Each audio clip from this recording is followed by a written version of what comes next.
Presenting the Goldman-Fristow Test of Articulation, 2nd edition.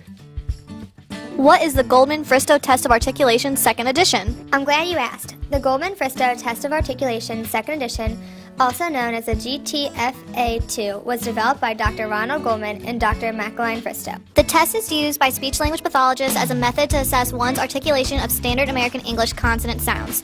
The GFTA-2 provides a range of information on one's production of standard American English consonant sounds by sampling spontaneous and imitative sound production in both single words and imitative speech. It can determine both the presence and type of error. So can anyone take this test? Good question. The Goldman-Fristow Test of Articulation 2 is designed for individuals between the ages of 2 and 21 years old. Do I need to study? What if I forget my pencils? Don't worry, you don't need to study or bring pencils. There are only 3 test materials and the SLP administering the test provides all of them. So where does testing occur?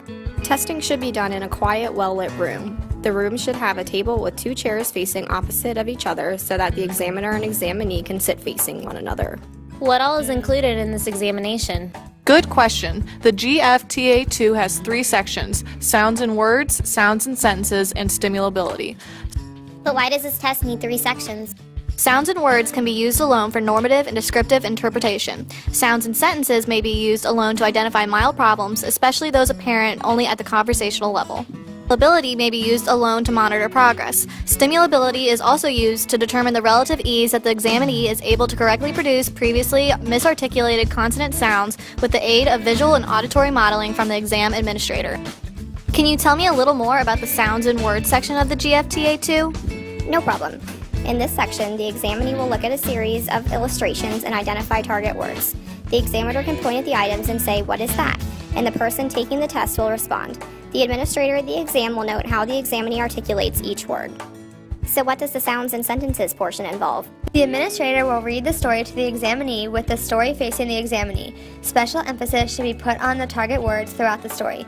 When finished, they will go to the beginning and have the examinee retell the story. If the examinee does not say target words, the test administrator should ask questions trying to prompt the words. In the stimulability portion of the examiner will only be testing sounds that were misarticulated by the examinee in the sounds and words or sounds and sentences sections. The examinee should be tested on misarticulated sounds in the position where the misarticulation occurred. Based on your score, the examiner may make recommendations for speech therapy to improve articulation. So how long does the test take? The Goldman-Fristow Test of Articulation 2 is an untimed assessment, but you can expect to spend 5 to 15 minutes for the sounds and words section and a varied amount of time for the sounds and sentences and stimulability sections. The total length of time will depend on age and language skills. The GFTA-2 can be adapted or modified to meet the needs of the client. It is important to keep in mind that any client limitation and subsequent modifications to the test administration will invalidate normative scores. This does not mean that the test won't be able to provide information on the articulatory skills of the examinee. Tests should be valid and reliable, right? The GFTA-2 is valid. And reliable. So what's it going to cost me to take the GFTA-2? The cost of the test ranges from $355 to $475 depending on the number of assessments ordered.